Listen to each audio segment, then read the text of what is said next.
27 octobre 1961, Ella Branham, la mère du prophète William Branham, va rendre son dernier souffle dans un hôpital de Jeffersonville aux États-Unis d'Amérique en présence de son fils William Branham.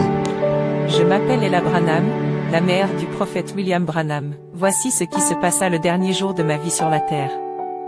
Pendant une période de 6 semaines en 1961, j'étais dans un état critique, entre la vie et la mort dans un hôpital. Mon fils le prophète Branham s'inquiétait beaucoup pour mon cas, car Dieu lui avait caché si j'allais rester en vie, ou si je quitterais ce monde. Il parla de cela à son église le dimanche 1er octobre 1961, avant de prêcher son sermon. Il est convenable que nous accomplissions toute justice. Il ne me restait que 26 jours à vivre sur la terre. Écoutez ces inquiétudes pour moi ce jour-là. Very near death now. Elle est très très près de la mort maintenant. Et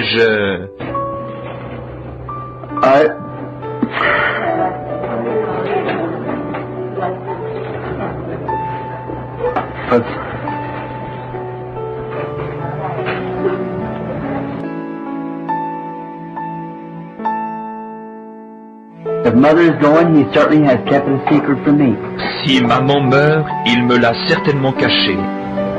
Before my father died, I saw the vision of him going. Avant la mort de mon père, j'eus une vision de son départ. When I was yet a sinner, I saw my brother, the first. Quand j'étais encore un pécheur, je vis mon frère, le premier, qui s'en allait.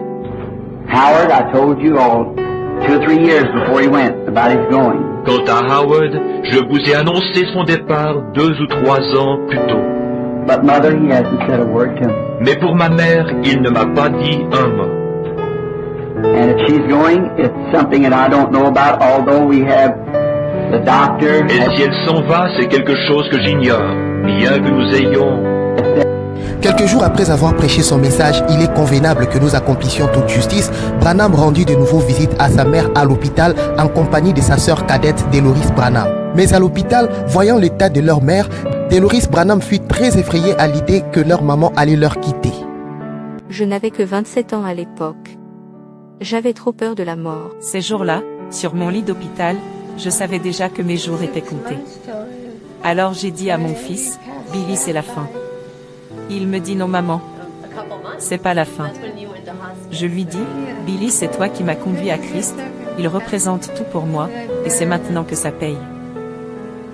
Arrivé à la maison, j'ai tout de suite appelé mon frère au téléphone. Il me dit de regarder par ma fenêtre, les arbres qui étaient en face de ma maison. Lorsqu'elle regarde par la fenêtre, elle voit un arbre qui était juste en face de sa maison. Et comme c'était l'automne et que la vie quittait l'arbre pour se cacher sous terre, elle constata que certaines feuilles de l'arbre étaient devenues rouges, d'autres jaunes, d'autres vertes. L'arbre était plus joli à ces moments-là. Branham lui exhorta et lui dit, c'est ce qui arrive à la fin de la vie d'un saint, cela devient plus glorieuse aux yeux de Dieu. Le 27 octobre 1961, Branham s'en alla de nouveau voir sa mère à l'hôpital, mais il ignorait encore que c'était le dernier jour de la vie de sa mère sur la terre, puisqu'elle décédera juste quelques minutes après son arrivée à l'hôpital. Lorsqu'il arrive à l'hôpital, il trouve le pasteur Neville du Branham Tabernacle déjà sur les lieux. Laissons Branham nous raconter ce qui s'est passé aux dernières minutes de la vie de leur mère.